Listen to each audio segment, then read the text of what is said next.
بسم اللہ وصلاۃ وسلام علی رسول اللہ۔ متعدد جنازے یعنی مرد و عورت بالغ و نابالغ کے اگر اکٹھے ہو جائیں تو کیا ان سب کا جنازہ اکٹھا پڑھانا جائز ہے، اور اس کا اگر پڑھانا جائز ہے تو اس کا طریقہ کار کیا ہوگا؟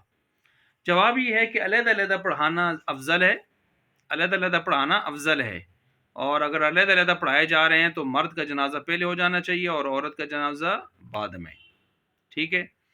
اور اگر اکٹھے پڑھائے جا رہے ہیں، وقت تھوڑا ہے یا اکٹھے پڑھائے جا رہے ہیں، تو پھر ایسی صورت میں جائز ہے۔ اور اس کا طریقہ کار کیا ہوگا وہ سماعت فرما لیں۔ طریقہ کار اس کا یہ ہوگا کہ پہلے مردوں کے جنازے رکھے جائیں، پھر بچوں کے جنازے رکھے جائیں، پھر عورتوں کے جنازے رکھے جائیں، پھر بچیوں کے جنازے رکھے جائیں، ٹھیک ہے، اگر یہ چاروں موجود ہیں تو۔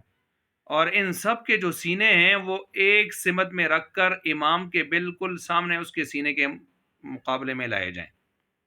ان سب کے سینے ایک سمت میں ہو کر امام کے سینے کی سمت میں آ جائیں، ٹھیک ہو گیا۔ پھر اس کے بعد امام جب جنازہ شروع کرے گا تو تیسری تکبیر کے بعد اس نے کیا کرنا ہے؟ تیسری تکبیر کے بعد اس نے پہلے بالغ حضرات کے لیے جو دعائے مغفرت ہوتی ہے، اللہم اغفر لحینا و میتینا و شاہدینا و غائبینا، یہ پڑھے گا۔ یہ پڑھنے کے بعد پھر وہ جو ہے نابالغ کے لیے جو دعا ہے، اللہم اجعلہ لنا، اللہم اجعلہا لنا فرطن، جو بھی ہے وہ پڑھے گا۔ تو پھر وہ دعائیں پڑھ لے گا، اور وہ دعائیں پڑھنے کے بعد جنازہ باقی ترتیب وہی رہے گی جو جنازے کی ہوتی ہے، تو جنازہ یوں کیا کر لے گا؟ مکمل کر لے گا۔ تو یہ ہے متعدد جنازے اکٹھے پڑھنے والے کہ جب وہ بالغ نابالغ ہوں اور جو ہے مرد و عورت ہوں، ایسی صورت میں تو پھر میں نے اس کی ترتیب آپ کے سامنے مکمل رکھ دی۔